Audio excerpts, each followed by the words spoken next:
like I had the biggest crush on him. And I remember being in middle school and just being like, David. And he basically looked at me and was just like, come on, like, you're not as pretty as Lindsay. And at that moment I was just like, oh, like I'm not the pretty girl. Sail into summer in New Jersey, where sea breezes drift along iconic sunny shores, stroll boardwalks, or soar high on the rides. Take time out to breathe in the great outdoors. Treat yourself, shop, dine, dive into history, the arts, and culture. From dazzling winning cities to charming towns in the countryside. Find it all at visitnj.org. Surgeons keep our hearts beating. They do the amazing, help save lives, and so can you. Your CSL plasma donation can help create 24 critical life-saving medicines that can give Grandpa the chance for his heart to swell when he meets his new grandson, or give a bride the chance for her heart to skip a beat on her wedding day. Every plasma donation helps more than you know. Do the amazing. Help save lives. Donate today at your local CSL Plasma Center and be rewarded for your generosity. Welcome to Secret Life Podcast. I'm Brianne Davis-Gant. Mark and I are blown away by the tremendous support on the heels of our 150th episode. We're excited to welcome thousands of new subscribers and wanted to share a few of our past listener favorites. Thank you again for subscribing, favoriting, and sharing. Now sit back and enjoy the show.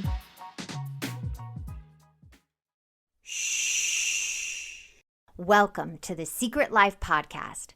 Tell me your secret. I'll tell you mine.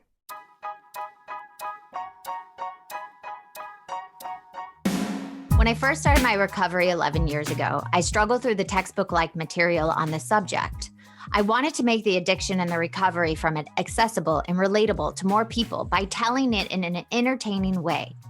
Well, I'm super excited to announce I've released my first book, Secret Life of a Hollywood Sex and Love Addict. If I can help just one person find a solution or at least realize they're not broken or alone, then writing this has been worth it. You can pick up the book exclusively at Amazon or signed copy at secretlifenovel.com. And the best way to support our podcast is to subscribe and share. If you haven't left a review or rating on Apple Podcasts yet, please do. It'll help more people find our show. And if you want to be a guest, shoot me a note at secretlifepodcast@icloud.com. Enjoy the episode.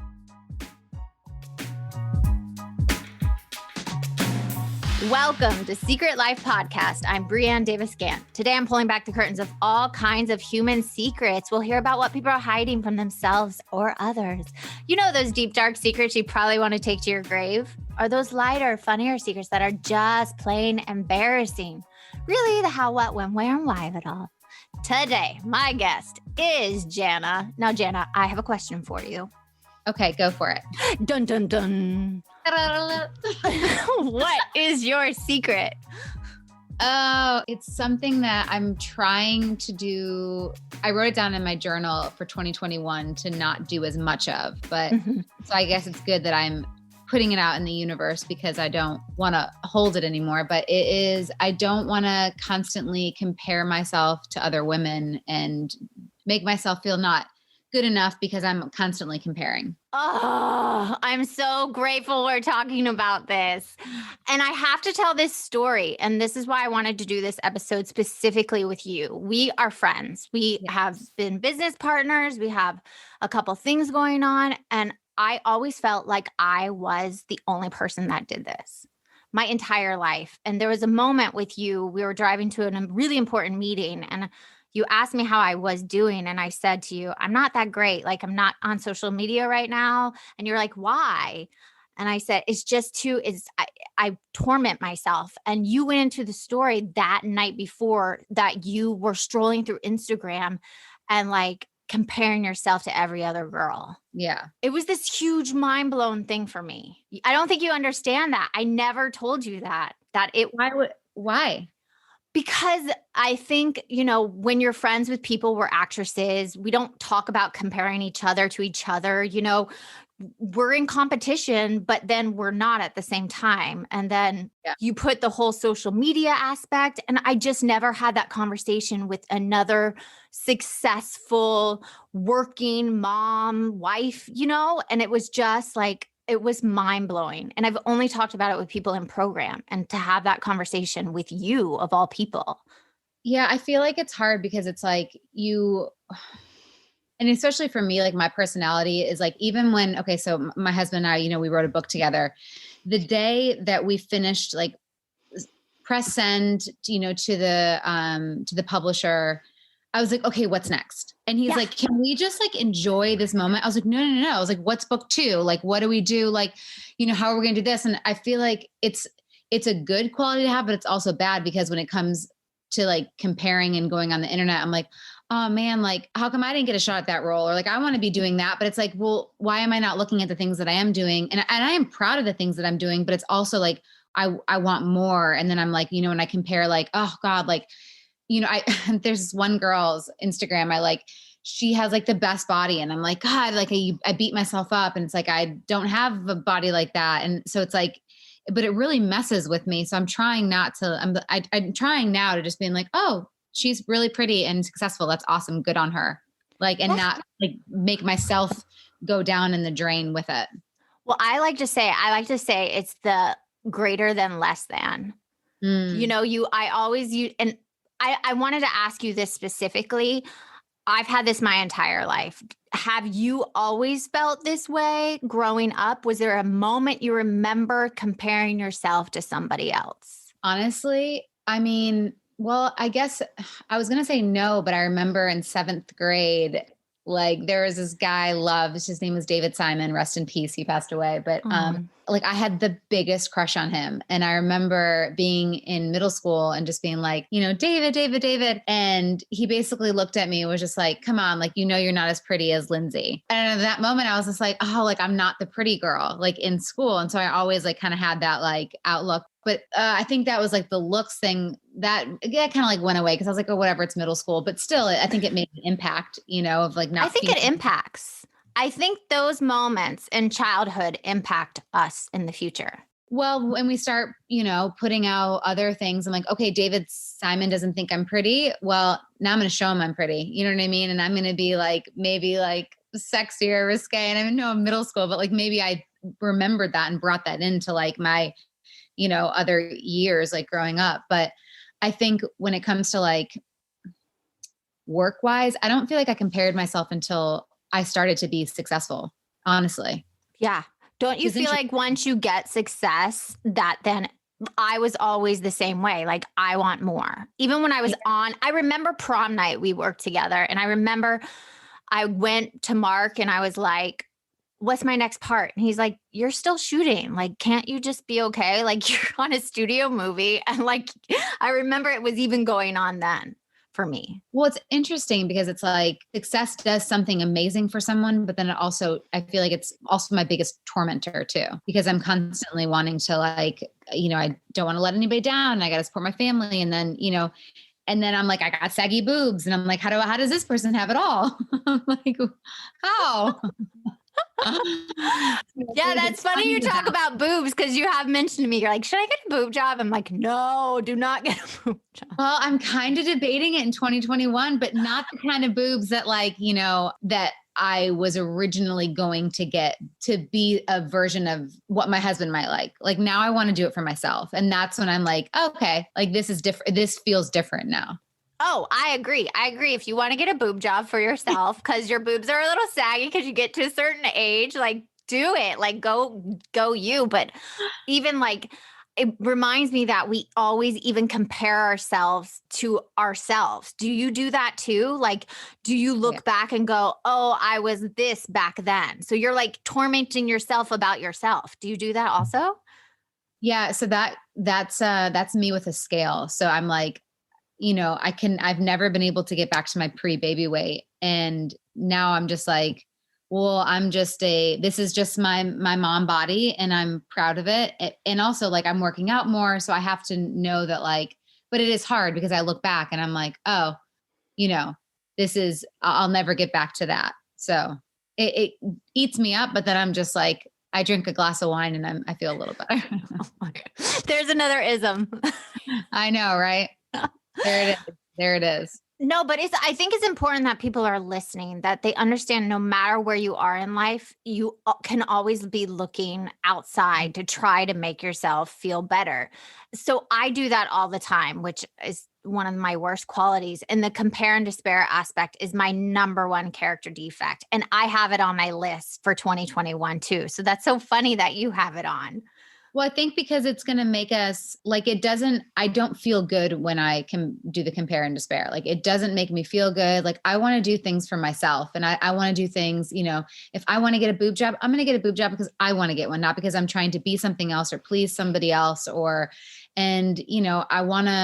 want to be kinder to myself. I don't want to have to compare. I want to be encouraging to my friends who book awesome roles and not be like, meh, like I want that, Yeah, I know. So it's like, I'm like, I want to be more excited for the people around me and not internalize and beat myself up and think, oh, why wasn't I good enough to get that? And why do you think we do that? Why do you think we look at, say, if you got a role or I got a role or someone we know got a role, why do you think we go to then that makes us shitty? I think for me, it's just childhood wounds. Like it's just nothing would ever be good enough. Like I'm not good enough. And somewhere along the way, I've talked about this in therapy is where I'm like, I don't feel like, do I not deserve happiness or do I not deserve it? And so I've always kind of had that, like, I've always wondered that along like my road of like recovery with childhood wounds and everything. Like maybe I don't deserve it or like I'm not meant for that. I don't know. And can I ask what your therapist think that ties to, like an exact thing about your childhood that you want to share? So when my dad left, it's kind of like with Mike too, my husband, where it's like, I go, oh, well, of course he left me and like did this because I'm not good enough for someone to, I'm not deserving of a man like that to stay because my dad left me. What age were you when he left? 13. Oh, that's a pivotal age too. Yeah, it was tough. So I worked on that all in 2020 and like I found my worth and I know that it wasn't my fault and like wasn't my fault for not just my husband, but for my dad leaving. Like it's not my fault that he left. And so I think recognizing those wounds and then realizing that it plays such a part today, being like, no, like that's their decisions, but I still have my worth and remembering that. Have you talked to your dad since, or have you discussed it with him why he left, or do you have no contact with him? So we actually have the best relationship we've ever had. He was a little upset because I wrote about him in the book and I said he was the first man that ever lied to me because I essentially caught my dad cheating and he lied about it. And I knew that he was having an affair, like, cause I saw him walk in at, 1 or something in the morning. And I'm like, where were you just at? He's like, Home Depot. And I'm like, Home Depot. And I'm like, oh my God, like he was like caught, he was frozen. And so, I wrote about that in the book and I said, he was the first man to ever lie to me. And, and I said, he started a family faster than I could blink and with his affair lady. And, he was like, why are you talking about old wounds? And I said, well, obviously I've since forgiven you. I was like, but those are things that's part of me. It's how I became who I am and the things that I've been through and why I chose certain things. I'm not blaming you. It's just part of my childhood wounds and how it impacted me. So we definitely talked about it and he's like, I want to move forward. I don't want to go back. He's like, it's been years of like in progress with my dad. But now I think our relationship got better once I started my healing work with Mike and forgiveness. Yeah, because that is true. Our parents are the models for every other relationship. Yeah. And in their flaws, my parents too, you and I've talked about it and we've, put it in the thing we're creating, like these things affect our life. If our parents can't show up for us, how can we expect anybody else to show up for us? Mm-hmm. Exactly. And what I've realized for this year is we got to start showing up for ourselves. Yeah. Like we got to do whatever we have to do to show up for ourselves because, the bottle of wine's not going to be there for me. Like, like those are the things that can mask certain things, but I gotta show up for me and be happy for others around me. Yeah. And also because you have children, do you think that this personal growth you've been doing this last couple of years, that it has to also do that you have children and you don't want to carry that onto them? For sure. Cause I'm very cognizant of like, okay, how am I going to screw my kids up? First of all, we're all going to screw our kids up. It's just inevitable. Like no matter how much we do on ourselves, I feel like we're like fucked no matter what. It's scary because I even caught myself the other day because, you know, Jolie's gymnastics teacher was like, hey, her cartwheel like needs to be a little better. So I'm like, okay. So we get home and I'm like, cartwheel. She like hurts her hand. I'm like, cartwheel. And Mike's like, Hannah. And I was like, no, it needs to be And then I was like, okay. You know what I mean? So I was like, oh crap. Like, I don't want to I got to catch myself there because it doesn't need to be perfect. I just want her to like work on it.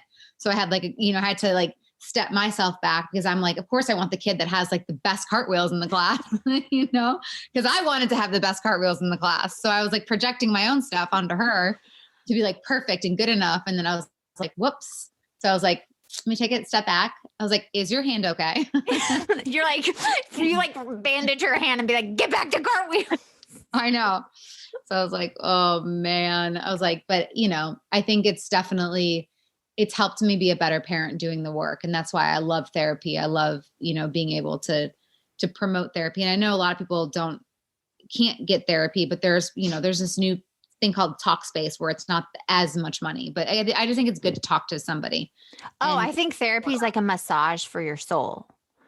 Oh yeah. If you think about it like that, it's like this time just for you to talk about all that deep stuff we never talk about. And the person you're telling it to, it's like they have no skin in the game. So it's like someone's there for you to heal. 1000%. I love my therapist. Like I actually called her over, it was like a few days before Christmas. I was having just like Mike had said something to me that was very similar to something he had said. Like we were just in a bad place fighting.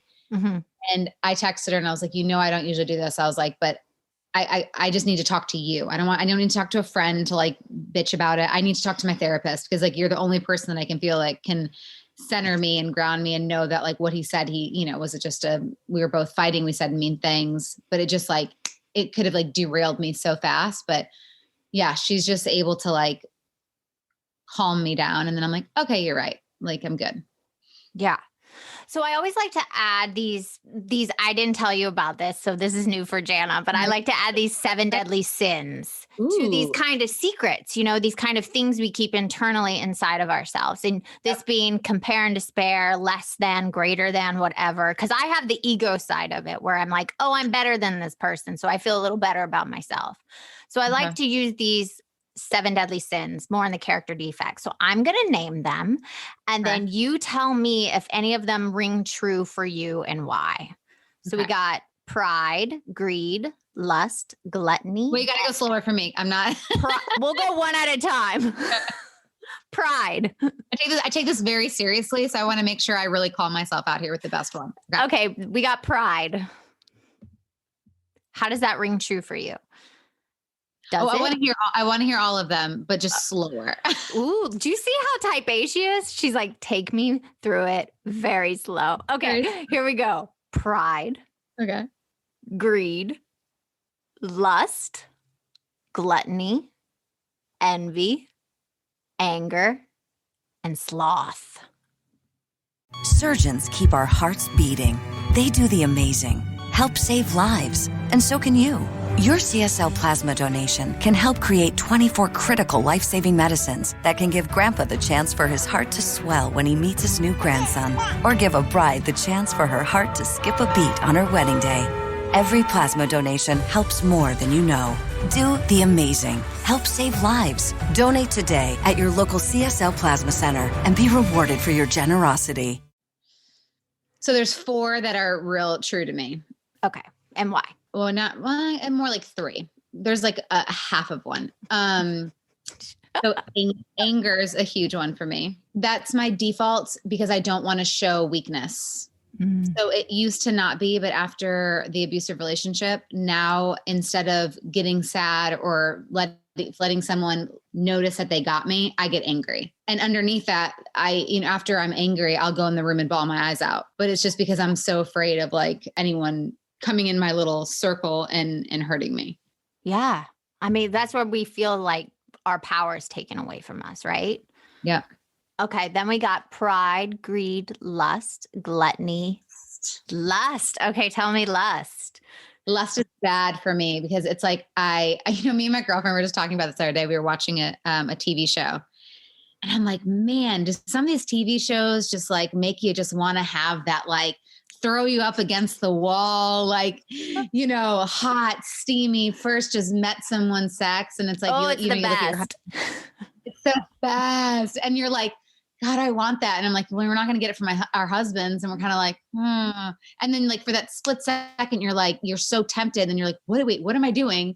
But then you're just like, and you watch another TV show because every TV show is so consumed with over sexuality, right? I mean, like insane. I'm like, it's like half porn. And so it's like, I think that the lust in me, because I love the beginning of something. And I love being in love. Like that first, that's like the most intoxicating, poisonous fantasy that I love.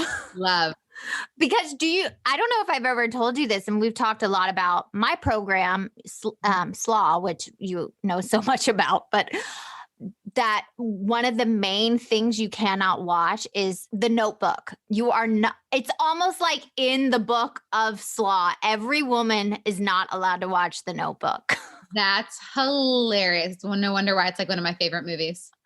Well, I could see it being one of your favorite movies, but I actually talk about it in my book that I like go into this fantasy. Like, I mean, who wants to like rip off their clothes, like in the rain and you know what I mean? Where it's like steamy. It's so good. And there's another one that I'm watching. It's called Bridgerton. I just started it and it's just like, it's just that like, that like love affair. It's like the mystery. And I'm just like, oh my gosh, like that's probably my number one. And my husband knows that. Like I told him, I was like, I have to feel wanted and like desired because I'm like, if not, I'm like, my brain goes to bad places. Yeah. Like, it wants to like disconnect probably and like go intrigue is what I say. Like you go flirt or intrigue or anything where we can get our worth or get that high. Yep, for sure. Do you think that talking about it with your husband has like made it less overwhelming when those feelings come on? Yes, but I think it was harmful. So I was filming a movie and of course, you meet someone and they're attractive and I'm just like, yeah. And it's like, it was great. And he's so cute. And I'm just like, my husband's not showing me attention, but he's showing me attention, obviously just from set. Like it wasn't like real. It was like character. Yeah. And so I told him, cause I told my therapist, which is, first of all, it's huge for me. Like I would have never done that. I usually just would have like flirted along with it and then like prayed to God I didn't cross the line. But I was like, okay, I'm going to tell my therapist that like, this is really messing with my head. And like my Jana 20 girl is like creeping up a little bit. Yeah. And she's like, I think you should tell your husband. And, so I kind of sat him down. I was like, hey, like, I just feel like I need a little bit more attention and love right now because my mind is like being intrigued and I know how dangerous that is for me. And he did not take it very well because he was just like, oh, so if I don't do this, like, you're just gonna go cheat. And I'm like, no, I'm just saying like, this is just how my like brain and system works. And he didn't understand that. But, so it was good for me, but like not great for him.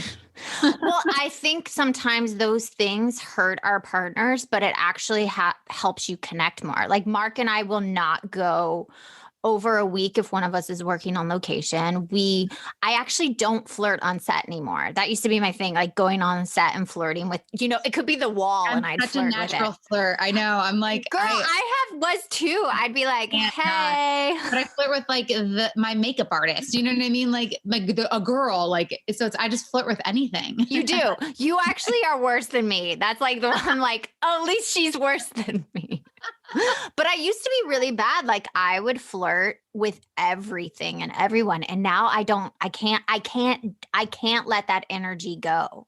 Yeah. Like, it's so dangerous for me. It feels like for me, it's like raping other people of their energy for me. For sure. I get that. But I also think there's like a healthy line too, where it's the friendliness, and sometimes my friendliness can be misconstrued with flirting. But I just love people. I love just the energy of just like fun, Yeah, but you do. I remember we'd go to meetings and you're like, hey, to the like sign-in guy. Hey, you. Hey, babe. Call him Hey, babe. babe. I'm Jana. I'm here. And it's funny because people are always like, well, what if Mike did that? And I'm like, that's just not Mike's personality. Like, he's not, I mean, yes, he closetly had his addiction, but it was. But that was his secret. That was his secret. Yeah. But he's never been that overly like friendly guy. Like, he usually is just like has asshole written on his forehead is what he says. That's what he says. Well, that was mine. I had resting bitch. I still have resting bitch sometimes. I think you've called me on it. You're like, Brianne, take off your hat and be like available. Yeah. Look a little veil. You're a little closed off. You're a little like, don't touch me. Yeah. Don't touch me. I cannot be penetrated. I guess I was more like Mike and us. I would flirt with you if I didn't like you. If I liked you, you would never know I liked you. And I would wear that like mask of you unpenetrable. You cannot, it was like a secret slut is what I like to call it. Secret slut society. I'm here for it. Okay. You said 3. So we have pride, greed, gluttony, and envy and sloth. I mean, definitely envy. I mean, it's just, that's the kind of the whole episode it's about is just envy. And I think, wanting what you can't have. Yeah. Just being envious. But I think it's, again, a great goal for everyone to not do this year because it's so easy to do. But it just it's not good for the whole system. It really isn't. Well, I have a couple more questions. The main one I wanted to ask you too is because we've talked about Instagram and how I struggled with it. I was off Instagram for a year and I got back on. And you even were telling me, you got to get back on, Brianne. You got to get back on. And how do you not let that character defect of compare and despair affect you branding yourself on Instagram? You're so good at doing that, but I just don't understand how it doesn't like torment you on a daily basis.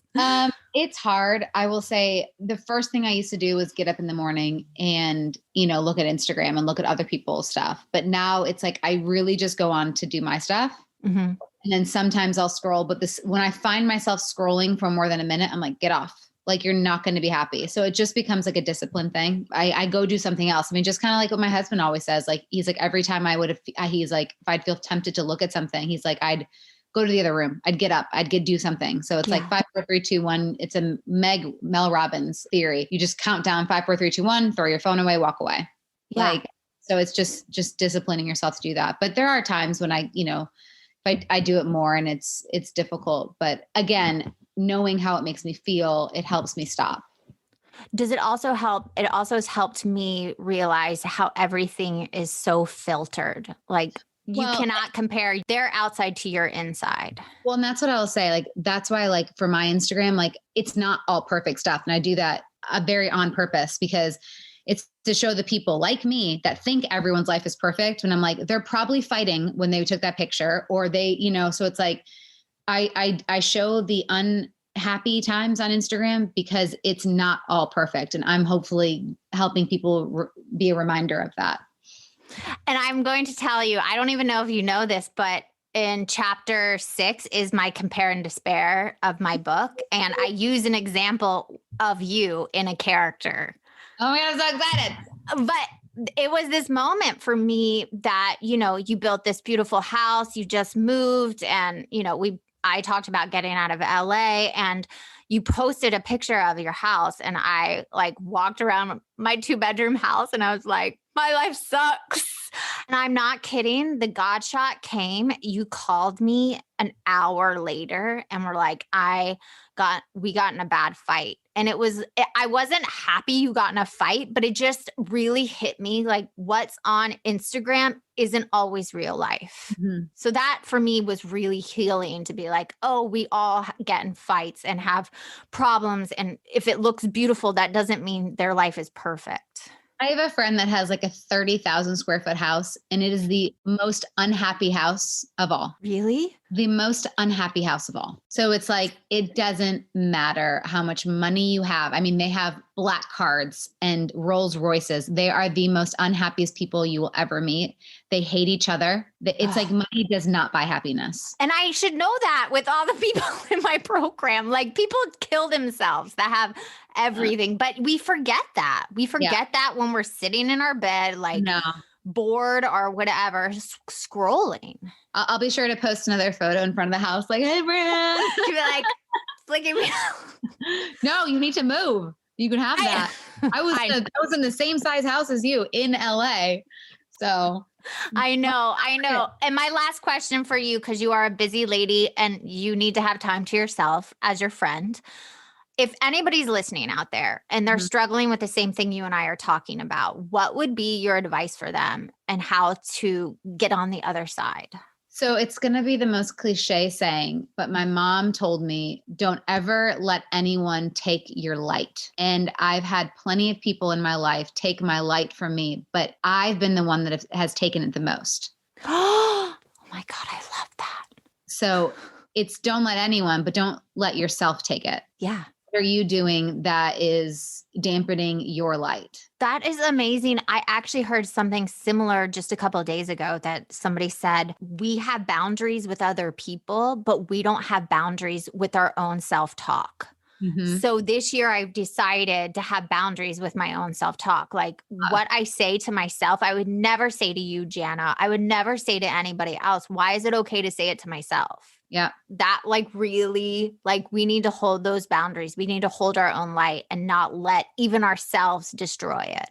Yep, for sure. Because in the end, we can't be anybody else anyways. Like I can't be you. You can't be me. I can't be, Joe Schmo down the street. What's the point? Even though Joe Schmo looks like he's got a good life down the street. Joe Schmo. But we know Joe Schmo doesn't have a good life down the street. Joe Schmo is just as fucked up as we are. So it's fine. All of us. Well, thank you so much for coming on and sharing your truth with me. Honestly, your friendship means a lot. And I just love that you were willing to come on and share this. Oh my gosh, of course. I'm so excited. I love you. And I'm excited for your book because I've read most of it. So yes, she has. She's one of my biggest fans. Well, if you want to be on the show, please email me at secretlifepodcast@icloud.com. Until next time.